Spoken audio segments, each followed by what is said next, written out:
Welcome to Donmar TV News Channel. Binasag na ni Commission on Elections Commissioner Amy Ferolino ang kanyang pananahimik at sinagot na ang akusasyon sa kanya ng kanilang presiding commissioner sa First Division na si Commissioner Rowena Guanzon.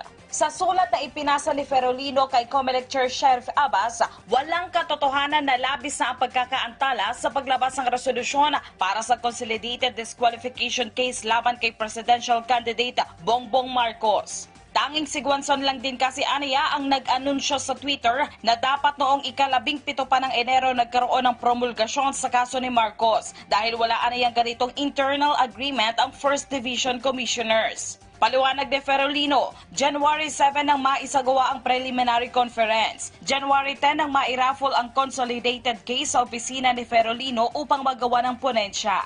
January 12 nang matanggap ng kanyang opisina ang case record pero nataon ding nagpositibo sa COVID-19 ang kanyang dalawang abogado at maging siya ay close contact. Dahil dito, imposible anayang makapagpasa sila ng komprehensibong resolusyon sa loob ng 3 araw bago ang January 17 na sinasabing timeline ni Guanzon.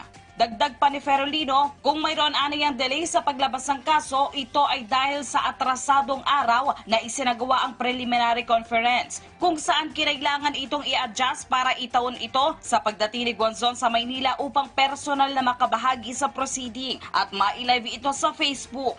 Banat pa ni Ferolino, sinusubukan din umanong impluwensyahan ni Guanzon ang kanyang boto para sa disqualification case ni Marcos dahil sa palaging pagsasabi sa kanya ni Guanzon na i-adapt ang kanyang opinyon. Sa Twitter post naman ni Guanzon, sinabi niyang mayroon na siyang separate opinion sa kaso noong January 17 dahil mabilis siyang mag-isip at magsulat sa admitted na mga datos. Sa huli, hiniling ni Ferolino na i-review ang naging aksyon ni Guanzon sa pagpapaunlak sa media at nakalimutan na ang sub judice rule. Maging nga pagsisiwalat na siya ang ponente sa kaso ni Marcos na maaaring magkapahamak sa kanyang seguridad.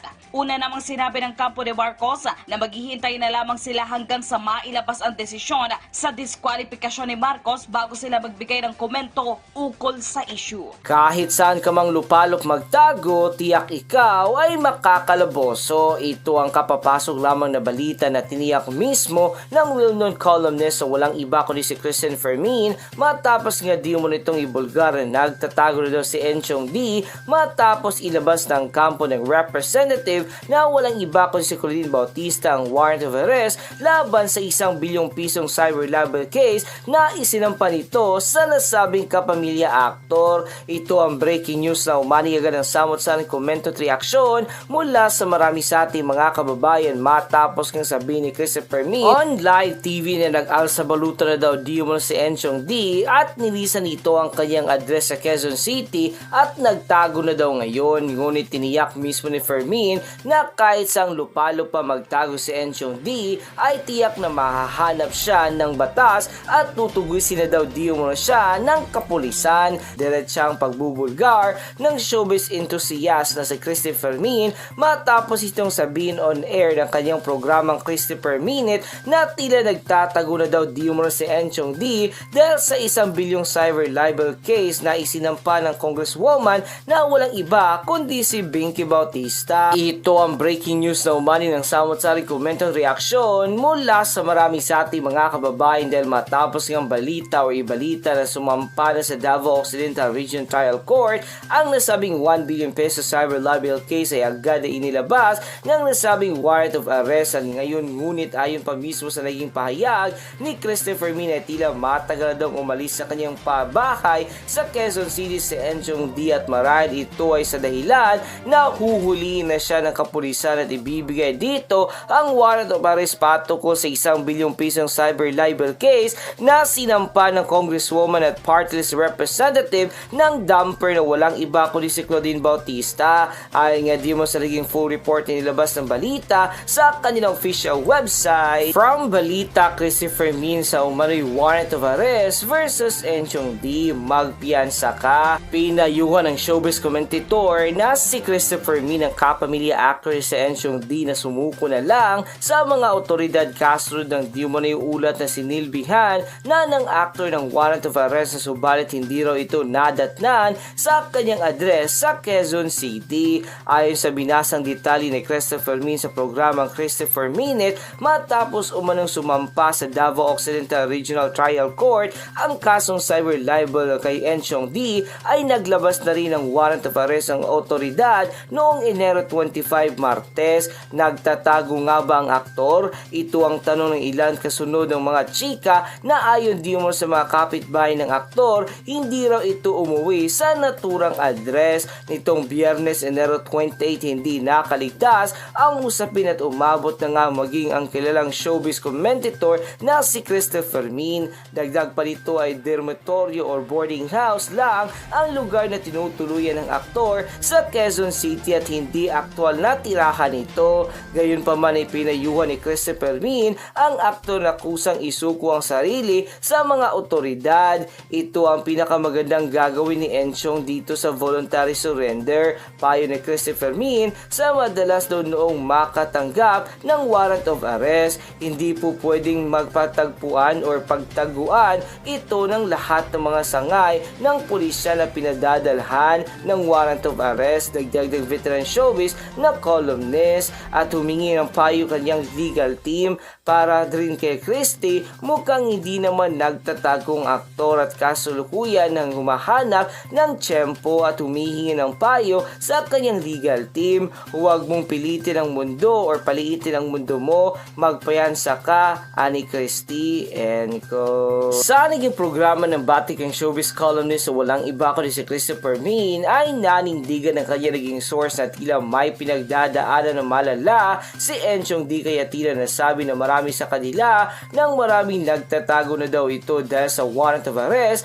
na ni-issue ng company Congresswoman Binky Bautista patungkol sa 1 bilyong pisong cyber libel case na isinampa nito laban sa kapamilya actor na walang iba kundi si Enchong D. Matatandaan na nag-ugat ang lahat ng ito matapos ang akusahan ni Enchong D na tila ginamit ni Congresswoman Binky Bautista ang pera ng kanyang party list na dumper para mangyari ang kanyang ingran ni kasal na ginanap sa Basilim Island. Ngunit tila na mali ang kapamilya actor matapos ang malaman nito na multi-billionaire pala ang pamilya ni Congresswoman Binky Bautista maging ang napangasawa nito. Sa panibagong pahayag na kinumpirma mismo ng kampo ni Congresswoman Binky Bautista na wala di mo silang planong iatras ang 1 bilyong kaso laban kay Enchong D dahil gusto daw di mo nila itong mabigyan ng leksyon na hindi puro akusasyon lamang ay pinapakita sa ipinupost sa social media, maging responsabling mamamayan at hindi daw dapat init ng ulo ang pinapairal.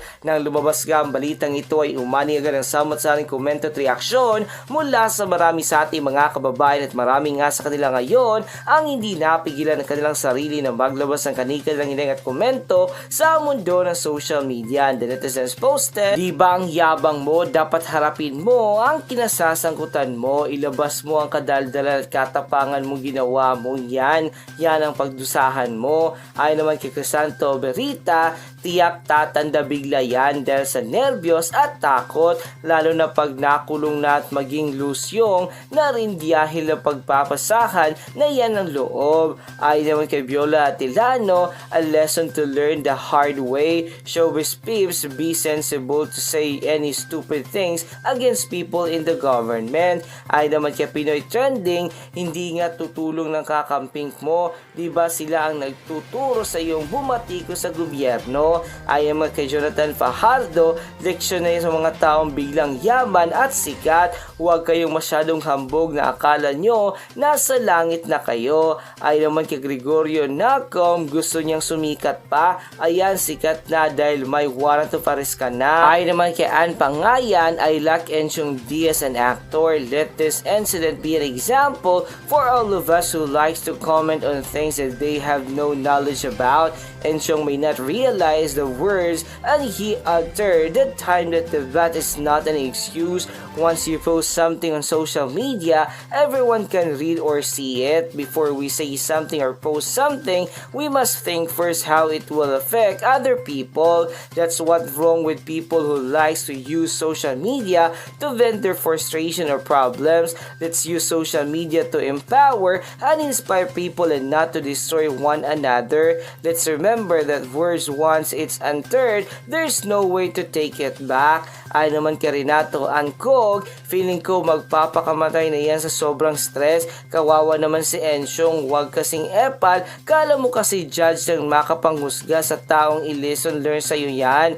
Ay naman kay Low Channel, good for you Ensyong, total mahilig ka namang mang-accuse kahit wala kayong evidence. Now face it, it is quarrel in court that you are smarter than the person you do malign. Ay naman kay Benigno Bandalan Agbayani, matapang ka pala Chong Di, ipaglaban mo kahibangan mo ngayon sa korte. Ay naman kay Macphilin, yan ang napapala ng mga artistang nakikisawsaw sa usaping pang politiko. They have to learn their lesson. Ay naman kay Hermando Benensal, ang hirap mamuhay ng nakatago ka sa batas. Napakahirap mamuhay ng limitado ang mga espasyong pwede mong galawan, para kang nakakaladkad sa isang kalsadang makipot. Kaya kung ako ikaw Ensyong, sumuko ka na lang at humingi ng tawad kay Kong Bautista, baka sakaling patawarin ka niya at mapamuhay ka ulit ng normal. Ay naman kay Mercury Queen, kahit saan ka pa magtago Ensyong, hindi matatagal at makikita ka pa rin. Mas mabuti pang sumuko ka na lang, yan mong dadalawin kita pag nasa kulungan ka na, at sasabihin ko sa iyo na be, buti nga. Ay naman kay Eddie Rosales, bakit siya magtatago, diba ang gagaling ng tatapang nilang manira? Yan ang nararapat sa mga taong walang ginagawa kundi magsalita ng manira ng mga taong kumakalaban noon sa ablas ng kalendar. Bakit di ngayon magtulungan ng network mo at ng iyong mga nanay sa lugaw? Nasa na sila? Panahon ikaw naman ang magbabalingagan. Poor Ensyong. Ay naman kaya ako si Edward, naku pa Ensyong, harapin mo ang kasalanan mo, wag mo nang palikahin ang kasalanan mo. Ginawa mo yan ibig sabihin kaya mo yang harapin. Yung ginawa mo yan, nagtago ka tuloy. And ko sa naging komento na ito na marami sa ating mga kababayan na kumpirmadong gusto na nga di mo nilang turuan ng leksyon itong si Elise actor na ito na walang iba kundi si Ensyong D, para di mo rin magsilbing aral na din ito sa ibang mga artistang solidong tagahanga ni Vice President Robredo, na wag di mo nang basta-basta lang magbibitiw ng salita o magpaparatang na kung ano-ano kung hindi naman daw ito sigurado kung ito ba ito totoo o hindi.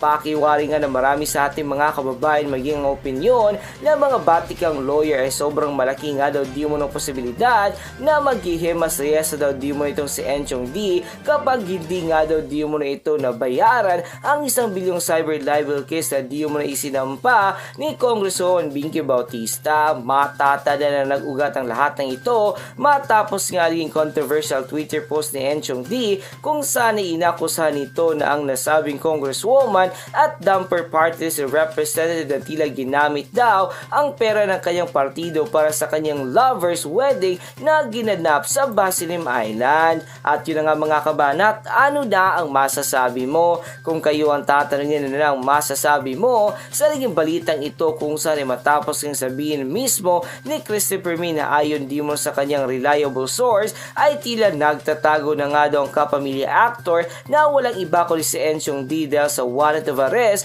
na issue ng kampo ni Congresswoman Binky Bautista dahil sa 1 bilyong pisong kaso na cyber libel case.